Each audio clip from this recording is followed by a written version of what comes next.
My name is Emily Carter. I'm 29 years old, born and raised in Austin, Texas. I've always considered myself a hopeless romantic, the kind of person who believed in soulmates, love at first sight, and fairy tale endings. Maybe that's why this story is so hard to tell, because what started as the dream life I always wanted slowly became a nightmare I didn't see coming. I met Jason when I was 25. It was one of those chance encounters you read about in cheesy romance novels. I just started a new job at a marketing firm downtown, and after a stressful first week, my coworkers dragged me out for drinks at a local rooftop bar. I remember feeling awkward, sipping my cocktail in the corner, when this tall, confident guy with a warm smile walked up and asked if the seat next to me was taken. That was Jason. He had this way of making you feel like you were the only person in the room. We talked for hours that night, about everything from our favorite books to our childhood dreams. When I finally left, he slipped his number into my hand and said, "I hope this isn't the last time I see you." It wasn't. From that night on, Jason was a constant in my life. He was thoughtful in ways that felt rare, sending flowers to my office just because, remembering little details about my favorite foods or songs, calling to wish me good luck before big meetings. He listened when I vented about work, encouraged my goals, and made me feel safe. Within a year, we were living together in a cozy apartment just outside the city. We had dreams we talked about endlessly, buying a house with a wraparound porch, adopting a golden retriever, starting a family. I truly believed he was my forever. And then there was Lily, my maid of honor, my best friend since I was 10 years old. Lily and I had grown up on the same street, riding our bikes together, passing notes in class, staying up late at sleepovers whispering secrets about crushes and future plans. We had weathered every major milestone side by side, middle school awkward phases, first heartbreaks, college struggles.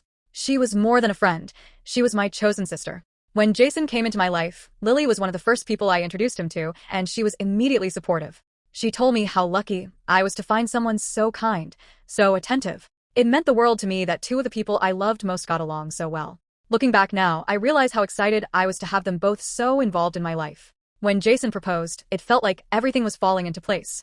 The engagement was straight out of a movie, on a quiet beach during a weekend getaway, with the sunset painting the sky in hues of pink and gold.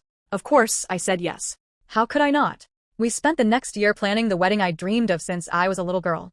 Venue visits where I'd twirl in the empty reception hall, imagining it filled with loved ones. Dress fittings where Lily would wipe away happy tears as I stepped out in lace and satin. Bridal shower surprises that left me speechless at how thoughtful everyone had been. Jason and Lily were both there through it all, supporting me, making me feel like the luckiest woman in the world.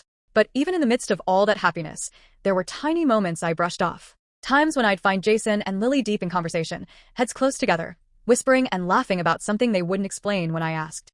Or the inside jokes they seemed to develop, ones I wasn't part of. I remember one night during a small get-together at our apartment. I walked in on them in the kitchen, their hands touching for just a second too long as they passed a glass. I felt a flicker of something then. Doubt? Jealousy? But I immediately scolded myself for being paranoid. After all, they were just getting along. Isn't that what I always wanted? For my fiancé and best friend to like each other, to be close so we could all share our lives together? There was another time at my bachelorette party. Lily had organized everything, an incredible weekend in Nashville with all my favorite people. I woke up early one morning and walked out onto the balcony of our Airbnb to find her on the phone, her voice low, almost anxious. When she saw me, she jumped, ending the call quickly. "Just my mom," she said with a nervous laugh. I didn't question it. Why would I? She was my best friend. Jason was my soulmate. There was no room for suspicion in my fairy tale. So, before you get comfortable, take a moment to like the video and subscribe, but only if you genuinely enjoy what I do here. Sharing these stories isn't easy, but it means the world to have your support. And while you're here, tell me where you're watching from and what time it is where you are. I love seeing how far these stories travel. What I didn't realize then was that my perfect life wasn't perfect at all. Those little moments I ignored were the first cracks in the foundation, signs of a betrayal so deep it would change everything I thought I knew about love, trust, and friendship. But at the time, all I saw was a future filled with happiness, surrounded by the two people I believed would never hurt me. If the engagement felt like a fairy tale, wedding planning was the harsh wake-up call that followed. The months after Jason slipped that ring on my finger started with so much joy, but as the big day drew closer, something in the air changed. At first, I blamed it on the usual stresses everyone warned me about, the endless decisions, the pressure to make everything perfect, the mounting bills that kept me up at night. But deep down, I knew it was more than that. Jason, the man who had always been so patient and thoughtful, began to change in small but undeniable ways. His temper, which had always been steady and kind, became unpredictable. One moment he'd be excitedly helping me choose table settings or tasting cake samples with me, and the next he'd snap over something trivial, like my indecision about flower arrangements or my request for him to call the caterer back. There were times he'd shut down completely, retreating into himself and claiming he was just tired from work or overwhelmed by the wedding checklist. I tried to be understanding, to remind myself that everyone said wedding planning could bring out the worst in even the strongest couples. But the man I loved seemed to be slipping away from me, one irritated sigh at a time. Lily wasn't much better. The friend who once answered my texts within minutes, who would spend hours on the phone helping me make decisions or listening to my worries, started to disappear. At first it was small things, showing up late to dress fittings, forgetting to follow through on tasks she'd eagerly volunteered for. She missed a couple of planning meetings entirely, blaming work or exhaustion. I tried not to take it personally, tried to remind myself that she had a life too, that this wedding wasn't the center of her universe the way it had become mine. But the flakiness started to feel like something more, like her heart wasn't in it anymore. And then there were the moments that, at the time, I convinced myself were nothing. Moments that haunt me now when I look back. I'd catch Jason and Lily exchanging glances across the room at gatherings, glances that seemed to say more than words ever could. I'd walk in on them laughing at some private joke that I wasn't in on. And when I asked, they'd shrug it off or change the subject. I told myself I was imagining things. That they were just happy for me, that they were bonding because they both loved me. I wanted so badly to believe that was true. I told myself that any discomfort I felt was my own insecurity, my own mind playing tricks on me. But the comments from friends and family didn't help. At first they seemed harmless, even sweet. "You're so lucky your best friend and your fiancé get along so well," my mom said after a family barbecue. "Most brides would kill for that." Or, "Look at those two.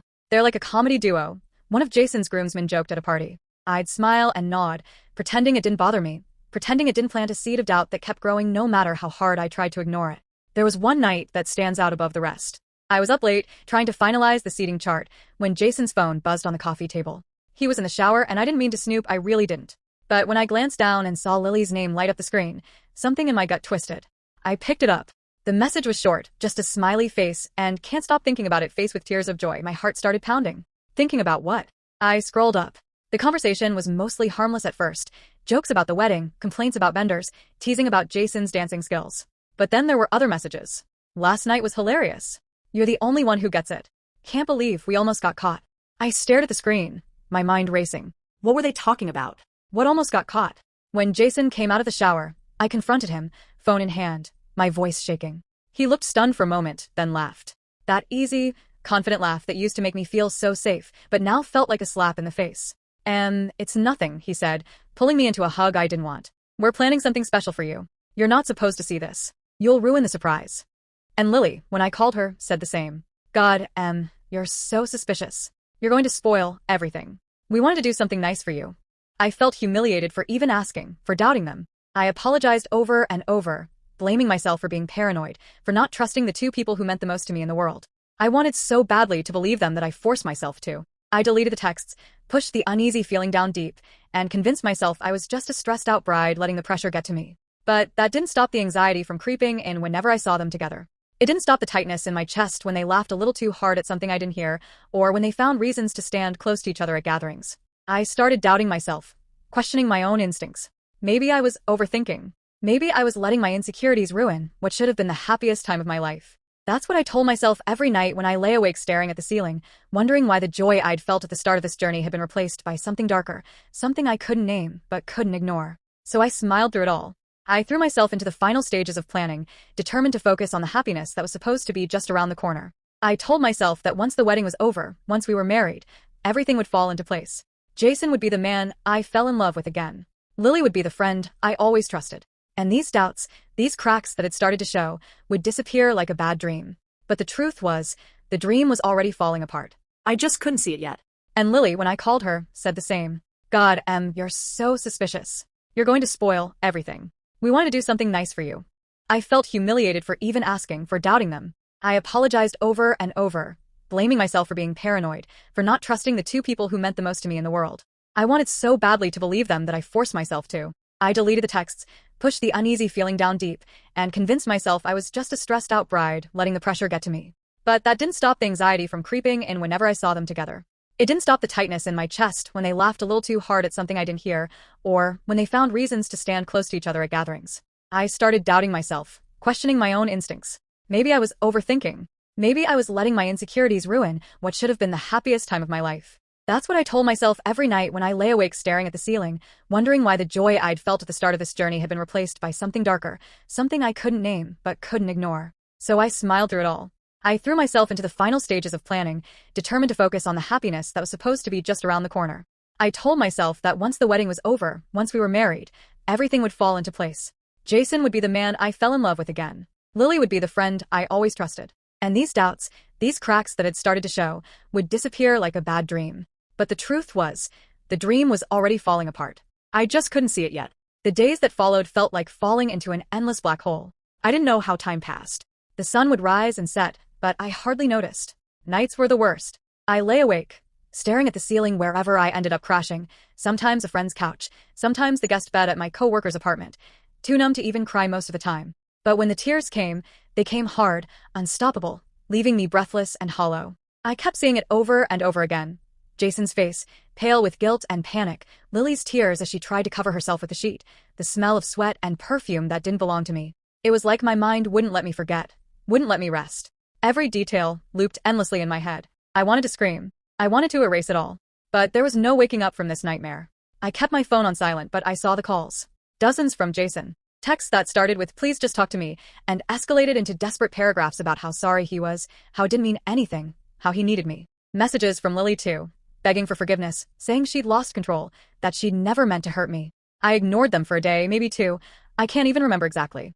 But eventually, the need for answers became stronger than my desire to shut them out. I couldn't live in the dark. I needed to know the truth, even if it destroyed me. The first person I confronted was Jason. I texted him to meet me at a small park not far from our apartment. The apartment I couldn't bring myself to step foot in again. When I saw him walk toward me, he looked like he hadn't slept either. His hair was a mess, his eyes red, his shoulders slumped. He sat beside me on the bench, but I scooted away just enough to make it clear there was no comfort to be found between us. I could see how badly he wanted to reach for me, to bridge that gap. But he didn't dare. "I need you to tell me the truth," I said, my voice shaking but steady enough. "All of it. Don't lie to me again. Please. Just once, be honest." Jason stared at the ground for a long time before he spoke. His voice was quiet, broken. "It wasn't supposed to happen," he said. "I swear to God, Emily. I didn't plan it. It just one night we were drunk, and it just happened." I closed my eyes, swallowing the lump in my throat. "How long?" I asked, almost afraid of the answer. He hesitated, and that told me everything before he even spoke. "About a year," he admitted finally. "It wasn't all the time. It wasn't like that. We didn't mean for it to turn into anything. It was stupid.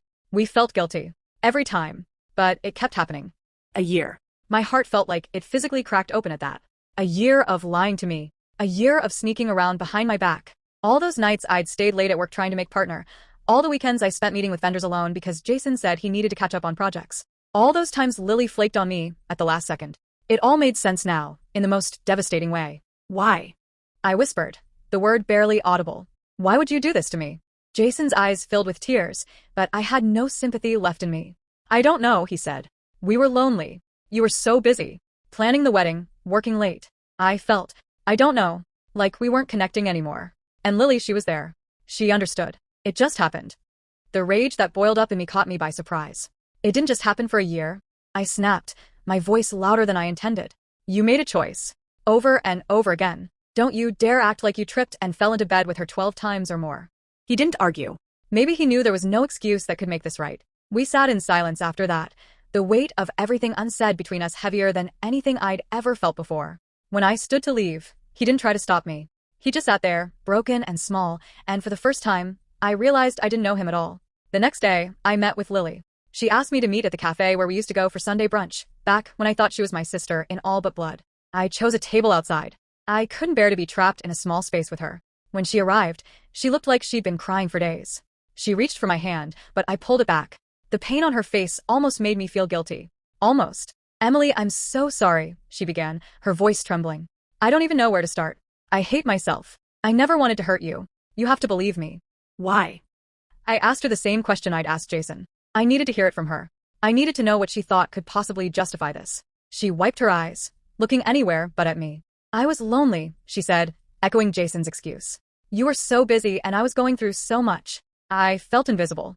And Jason, he understood. He listened. We were both just lost. It wasn't supposed to happen. We tried to stop. We felt so guilty every time. But we kept falling back into it. I stared at her, at this person I'd trusted with every secret, every joy, every heartbreak. "You lied to me for a year," I said quietly. "You stood beside me as I planned my wedding. You were going to stand beside me at the altar.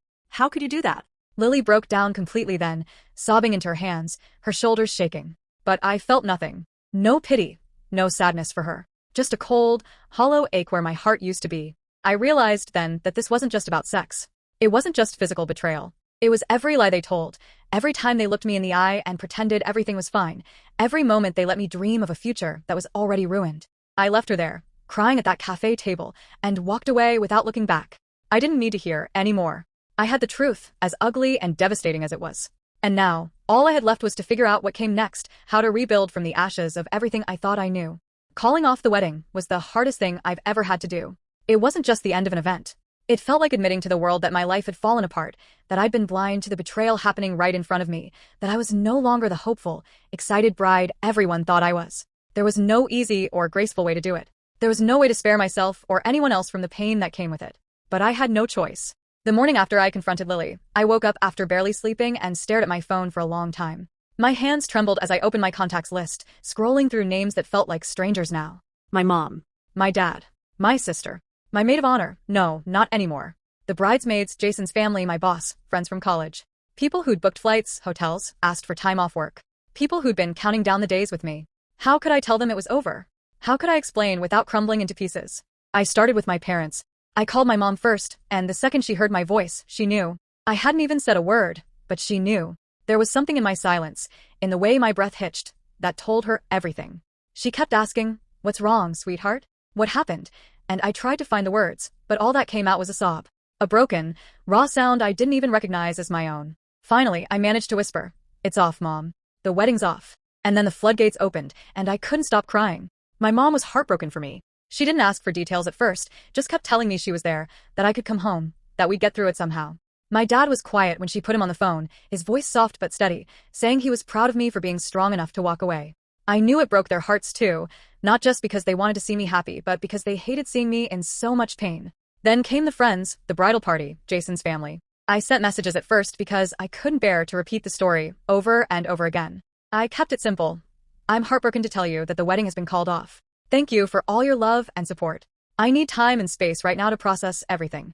Some people called anyway, their voices filled with shock and sympathy. Others sent texts, kind words mixed with confusion. And then there were the ones who wanted the details, the gossip, the dirt. The ones who asked, "What happened?"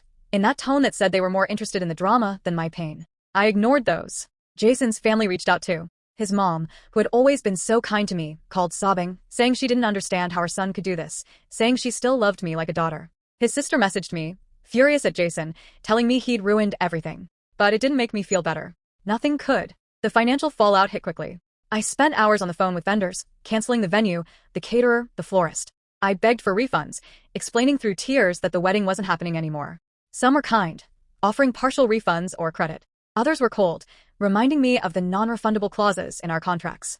Thousands of dollars gone. Deposits we'd saved for, gifts we'd accepted from family to help cover costs, all lost to the wreckage. The dress, the invitations, the favors stacked in boxes in the corner of the apartment I still couldn't bring myself to enter.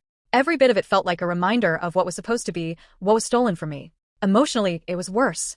The shattered trust, the humiliation, the way every memory felt tainted now. I couldn't think about the day Jason proposed without wanting to be sick. I couldn't look at photos from my bridal shower, where Lily stood beside me, smiling like she hadn't been betraying me the whole time. It felt like my whole life was a lie. And everywhere I turned, there were reminders, the places we'd picked out together, the songs we'd chosen, the plans we'd made. Even walking down the street felt heavy, like the weight of the future I'd lost was pressing down on me with every step. And then there was the fallout with friends. People chose sides, whether they meant to or not. Some rallied around me, furious at Jason and Lily, cutting them out of their lives without question. Others tried to stay neutral, and while I understood, it hurt. It felt like a betrayal all over again when someone I loved tried to downplay what had happened, tried to smooth it over for the sake of keeping the peace. And there were those who disappeared altogether, who didn't know how to handle the mess, and simply drifted away. The people I thought would be by my side, no matter what, were suddenly silent. The loneliness was crushing. I'd gone from planning one of the happiest days of my life to feeling like I had no one left in the span of a week. I tried to be strong. I tried to keep moving, to remind myself that this was the right thing to do, that I deserved better. But there were nights I curled up in bed, sobbing into my pillow, wondering how I'd ever feel whole again. The isolation, the judgment, the whispers I imagined behind my back, it was all too much. Every morning I forced myself to get up, to put one foot in front of the other, but inside I felt like I was falling apart. That was the fallout. It wasn't just the loss of a wedding. It was the loss of a future, of friendships, of faith in people I loved. It was the start of a long, Hard road to healing. A road I didn't know how to walk yet, but one I had no choice but to try. The days blurred into weeks, and the fallout of the wedding that never was became the backdrop to a storm of emotions I hadn't known I was capable of feeling so deeply. I would wake up some mornings with a weight on my chest so heavy that getting out of bed felt impossible. Other mornings, I would be fueled by a white-hot rage that made me want to burn every trace of Jason and Lily from my life. Every photo, every gift, every memory. The roller coaster never let up. One moment, I was sobbing into my coffee at 2 a.m., mourning the loss of the life I had planned. The next, I was staring at my phone, fingers hovering over their numbers, torn between wanting to scream at them and wanting to beg them to tell me it hadn't been real. I felt grief like I had lost a loved one. And, in a way, I had. I had lost the man I thought I was going to build a future with. I had lost the woman I had trusted like a sister. I had lost the version of myself who was hopeful, naive, believing in happy endings. And beneath all that grief was shame. Shame that I hadn't seen the truth sooner. Shame that I'd let myself dream so big. Shame that I felt broken by two people who clearly hadn't valued me at all. I felt like a fool. A fool for trusting. A fool for loving. A fool for not realizing. And yet, even through the heartbreak and fury, there were moments when I longed for closure, for some kind of explanation that would make it all make sense. I'd lie awake at night wondering if I should call Jason again, force him to answer the questions that still echoed in my mind. Did he ever really love me? When did he first stop? Was any of it real? I wanted to believe that confronting him again would bring me peace, but deep down, I knew it wouldn't. The truth I'd already uncovered was painful enough. What good would it do to pick at those wounds? There were nights I drafted texts I never sent, words full of hurt and anger and demands for answers. But in the end, I deleted them. What was the point? And then came the temptation for revenge. In the darkest moments, I imagined ways I could make them feel what I felt. I thought about outing their affair publicly, sending the evidence to their coworkers, their families. I thought about posting their lies for the world to see, exposing the perfect images they tried to present. The fantasies were cathartic in the moment, but they always left me feeling emptier after. I realized that as much as I wanted them to hurt, it wouldn't heal me. Their pain wouldn't erase mine. And so, with every ounce of strength I had, I chose to let it go, at least the part that wanted to destroy them. I decided that if I was going to reclaim anything, it would be my own life, my own dignity. It started small. I began journaling late at night, when sleep wouldn't come. At first, it was just pages of raw emotion, rage, sorrow, confusion, but over time, the act of writing helped me start to untangle the mess in my head. I poured out every thought, every memory, every fear. And slowly, I felt a tiny flicker of clarity through the fog. I found a therapist, a kind woman named Dr. Harper, who listened without judgment and helped me see that what happened to me wasn't my fault. That I wasn't broken, just wounded. That I could heal, even if it felt impossible now. Moving out of the apartment was one of the hardest and most freeing things I did. Every corner of that place was haunted with memories I didn't want. The couch where we'd planned our honeymoon, the kitchen where we danced while cooking dinner, the bedroom where I'd once felt safe. I packed my things with shaking hands, tears falling as I folded clothes and wrapped up dishes. I left behind the furniture we'd chosen together, the art we'd picked out, anything that felt too tangled in what I'd lost. I moved into a tiny studio across town, bare, quiet mine. It was a fresh start even if it didn't feel like it right away. Trust became the hardest thing of all. I doubted everything. I doubted my own judgment, my ability to see people clearly. I second-guessed the intentions of everyone around me. If Jason and Lily, the two people I trusted most, could lie so easily, how could I ever believe anyone again? Every friendly gesture felt suspicious. Every kind word felt loaded. I felt like I was bracing for betrayal at every turn. It was exhausting, and it isolated me even more. I wanted to connect, but I didn't know how to let my guard down anymore. But in the midst of all the pain, something unexpected happened. People I hadn't expected to show up for me did. A co-worker I'd barely spoken to beyond small talk started bringing me coffee in the mornings, leaving notes on my desk that said, "Hang in there," or "You've got this." An old friend from high school reached out after hearing what happened and checked in on me weekly, even though we hadn't been close in years. My landlord, of all people, gave me a break on rent for the first month in my new place, saying, "Everyone needs a little grace sometimes." These small kindnesses became lifelines. They reminded me that not everyone would hurt me, that not everyone was Jason or Lily. There were good days and bad days. Days when I felt strong enough to take on the world, to believe that maybe, just maybe, I could come out of this stronger. And days when I collapsed onto my bed, too exhausted from the weight of it all to do anything but cry. Healing wasn't linear. It was messy and slow. But with every therapy session, every page of my journal, every morning I woke up and chose to try again, I felt the tiniest bit more like myself. Or maybe not the old self, but a new self, a self who had survived betrayal, who had faced heartbreak head-on, who was learning, piece by piece, how to live again. It's been over 2 years now since the day my world shattered, and looking back, I almost don't recognize the woman I was then. There are moments when I remember her, curled up on the bathroom floor, heartbroken and lost, convinced she'd never feel whole again, and I wish I could reach back through time, wrap her in my arms, and tell her what I know now. I wish I could tell her that she would survive it, that the pain wouldn't last forever, that one day, she'd wake up and the first thing on her mind wouldn't be them, that she'd smile again, really smile, and mean it. If there's anything those dark days taught me, it's how important it is to know your worth. Before all of this, I thought I knew. I thought I was confident, strong, capable. But somewhere along the way, I had let my self-worth become tied to how others saw me, how Jason loved me, how Lily supported me, how people admired our relationship. When those people betrayed me, it felt like I lost myself too. But the truth is, I was always whole. They didn't define me. Their choices didn't make me less valuable. I had to learn that the hard way, but I did learn it. And I promised myself I would never let anyone else's love or approval be the measure of my value again. I also learned about boundaries, the kind I should have set, the ones I'll never neglect again. There were signs looking back. Little moments when Jason crossed lines that should have mattered. Little ways Lily took advantage of my trust. Times I should have spoken up, questioned, walked away. But I didn't. I was so focused on keeping the peace, on being the cool fiancé, the easygoing friend, that I let things slide that didn't feel right. Not anymore. Now, I listen to that voice inside me. I speak up.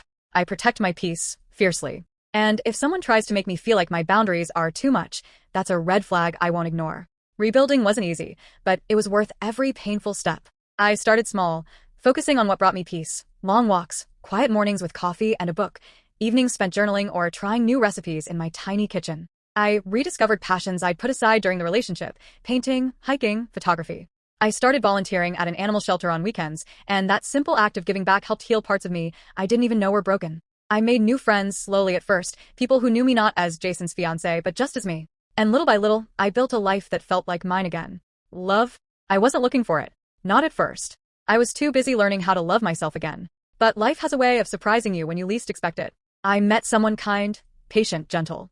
Someone who didn't rush me, who understood that I was still healing. Someone who reminded me what it felt like to be respected, to be valued, to be seen. I won't say it erased the past or fixed everything. Nothing can. But it showed me that love can exist without lies. That trust can be rebuilt, even if it takes time. And most importantly, it showed me that I was capable of opening my heart again on my terms. Forgiveness was the hardest part of all. People asked me if I forgave Jason and Lily, and for a long time, the answer was no. I held on to that anger like armor, convinced that letting it go would somehow mean letting them off the hook. But over time, I realized that the anger was only hurting me. They weren't losing sleep over what they did, but I was. So I made a choice. I forgave them, not for their sake, but for mine. I forgave them so I could stop carrying the weight of their betrayal. That doesn't mean I want them in my life. It doesn't mean what they did was okay. It just means I'm done letting their choices define my happiness. If you're watching this and you're in that place I was, in the middle of heartbreak, betrayal, feeling like the ground's been ripped out from under you, please hear me when I say this. You will heal. It doesn't feel like it right now, I know. It feels endless and unbearable, but you're stronger than you know. Every day you get up and face the world, even when it hurts, you are proving that strength. And one day, sooner than you think, you'll look back and realize how far you've come. If I could go back and speak to the woman I was on that terrible day, standing frozen in the doorway of my apartment as everything fell apart, I would tell her this. I know it feels like your world just ended. I know it feels like you'll never be okay again. But you will. This moment doesn't define you. Their betrayal doesn't define you. You are so much more than what they did. You're going to rise from this. And you'll be wiser, braver, and stronger than you ever imagined. Trust me. One day, you'll look in the mirror and not see the broken girl they left behind. You'll see a survivor. And you'll be proud.